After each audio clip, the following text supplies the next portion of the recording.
অবিলম্বে নদীর বাঁধের ব্যবস্থা করতে হবে। অবিলম্বে আমার এই খারাপ রাস্তা সংস্কার করতে হবে। আমরা নাইলে এলাকাবাসী চলতে পারছি না। রাতে ঘুম নেই, ঘরে বসে থাকতে হয় কি কারণে? এলাকাবাসীর আতঙ্ক। জানা যায়, নদীর ভাঙনে ভেঙে গেল দুটি বাড়ি। লালবাজার অঞ্চল অন্তর্গত উত্তর বারোমাসিয়া এলাকায় নদীর ভাঙনে চলে গেল দুটি বাড়ি এবং রাস্তাঘাট। ঘটনায় চাঞ্চল্য। স্থানীয় বাসিন্দারা জানান, কয়েকবার লিখিত অভিযোগ জানার পরেও নদীর বাঁধ হয়নি, রাস্তাঘাটের কাজ করা হয়নি এবং এমনকি ভোট আসলে শুধু প্রতিশ্রুতি দিয়ে যায়, কাজ হয় না।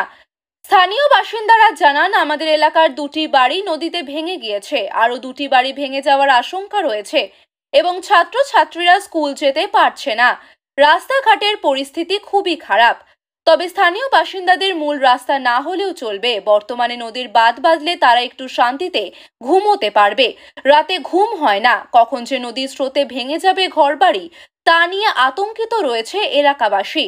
এ বিষয়ে লালবাজার গ্রাম পঞ্চায়েতের প্রধান অনিমেষ রায় জানান, গ্রাম পঞ্চায়েতের পক্ষ থেকে নদীর বাঁধানো সম্ভব নয়। তবে এই বিষয়টি বিডিও অফিসকে জানানো হয়েছে এবং বর্তমান সংসদ জগদীশ চন্দ্র বর্মা বসুনিয়ার নজরে আনা হবে বলে জানান। এই এলাকায় রাস্তার সমস্যা।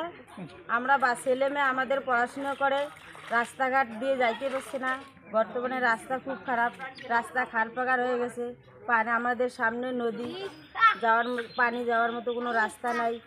রাস্তা কি ভেঙে গিয়েছে? হ্যাঁ, রাস্তা ভেঙে গিয়েছে। কিভাবে যাতায়াত করছেন? যাতায়াত অনেক কষ্ট করে যাতায়াত করছি, ছেলে মেয়ে অনেক কষ্ট করে যাতায়াত করে পার করে দিচ্ছি।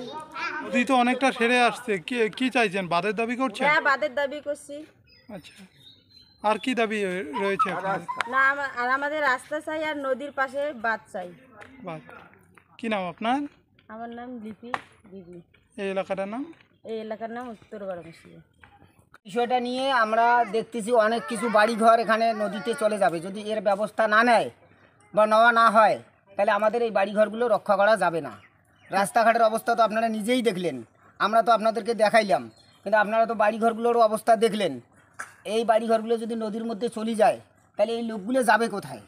তাহলে অবিলম্বে এই বাড়িঘরের ব্যবস্থা নিতে হবে, বাঁধের ব্যবস্থা নিতে হবে। এই রাস্তার তো অবস্থা দেখো, খাল গাড্ডা কত কী হয়ে আছে।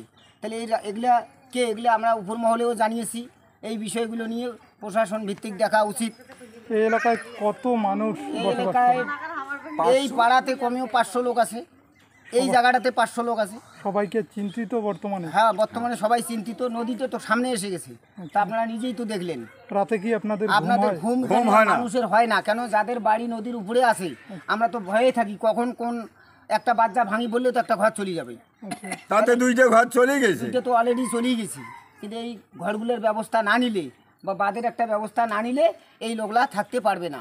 আপনাদের মূল দাবি কি? বাঁধের? আমাদের মূল দাবি হচ্ছে একটা বাঁধের ব্যবস্থা করা হোক এবং রাস্তাটা সংস্কার করা হোক। এই বিষয়ে পঞ্চায়েত প্রধান বা ব্লক প্রশাসনকে জানিয়েছে? এই বিষয়ে সবাইকে জানানো হয়েছে।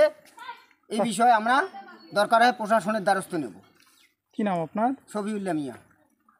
এলাকাবাসী? এলাকাবাসী। এটা এলাকার নাম? বারোমাসিয়া, উত্তর বারোমাসিয়া। কত নম্বর বুথ? 280 নম্বর বুথ। এখানে দাদা সামনে দেখা যাচ্ছে নদী এসে গেছে একদম। রাস্তাটা, এই রাস্তাটা এর আগেও মোটামুটি 2-3 বছর আগে বাঁধ ছিল, এক রাইতে কিন্তু ভাঙে গেছে। কিন্তু তখনও বলছিলাম যে এখানে একটা বাঁধ হোক, কিন্তু হয় নাই। এই কয়েকদিন আগে পঞ্চায়েত আসি দেখি গেল যে 10-15 দিন বাদ এখানে গাড্ডাটা মন্দে দিবে, কিন্তু গাড্ডা মন্দে দিলে যে রাস্তা সংশোধন হবে, কিন্তু হবে না। কিন্তু প্রথমত এখানে একটা বাঁধের ব্যবস্থা করা হোক। বাঁধটা হলে যেমন তেমন করে একটু মাটি গাড়ি দিলে ভালো হবে, কিন্তু বাঁধ না হলে যতই মাটি গাড়ি দিও, শিল ফেলা কিছু থাকতেছে না। সামনে একটা ওয়াক্তি ঘর আছে নামাজ পড়া, ওটাও পাশে একদম আসে গেছে, মোটামুটি 2-3 হাত আছে। মনে করে তাই ভাঙি যাবে, আর বাড়ি তো 2টা ভাঙি গেছে অলরেডি। আর পাশে একদম 50-60টা বাড়ি আছে, এরাও রাত্রিবেলা কেউ ঘুমাইতে পারে না, কখন যায় সেই নদী ভাঙি নিয়ে যায়। এই জন্য আমরা খুব এলাকাবাসী আতঙ্ক হয়ে আছি, রাত্রিবেলা ভালো মতো ঘুমাইতে পারি না। কতঘর মানুষ এখানে বসবাস করে? মোটামুটি 400-500 ঘর। কিন্তু এই রাস্তা দিয়ে বহু লোক চলাফেরা করে। 50-60 বিঘা জমি দেখা যাচ্ছে, কোনো আবাদ হচ্ছে না। আপনারা কি সবাই আতঙ্কিত? আতঙ্কিত, একদম পুরো আতঙ্কিত আমরা আছি, কখন যে নদী এসে ভাঙি নিয়ে যায়। এই বিষয়ে কি প্রশাসনে জানিয়েছেন? জানাইলে জানাবো। কি নাম আপনার? ভিডিও আসছিল। আমার নাম আফিকুল মিয়া। এই জায়গাটার নাম? এই জায়গাটার নাম উত্তর বারামসিয়া, লালবাজার অঞ্চল, 280 নম্বর বুথ।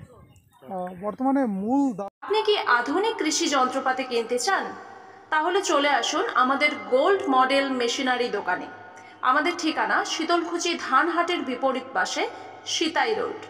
এখানে সমস্ত রকমের উন্নত মানের আধুনিক কৃষি যন্ত্রপাতি পাওয়া যায়, যেমন পাওয়ার টিলার, ধান ভাঙা মেশিন, ভুট্টা ভাঙা মেশিন, স্প্রে মেশিন, ভুট্টা ছলানো মেশিন, ধান কাটাই ঝাড়াই সহ সমস্ত কৃষি জমির ফসল লাগানো এবং কৃষি জমির ফসল তোলার যন্ত্রপাতি সুলভ মূল্যে পাওয়া যায়।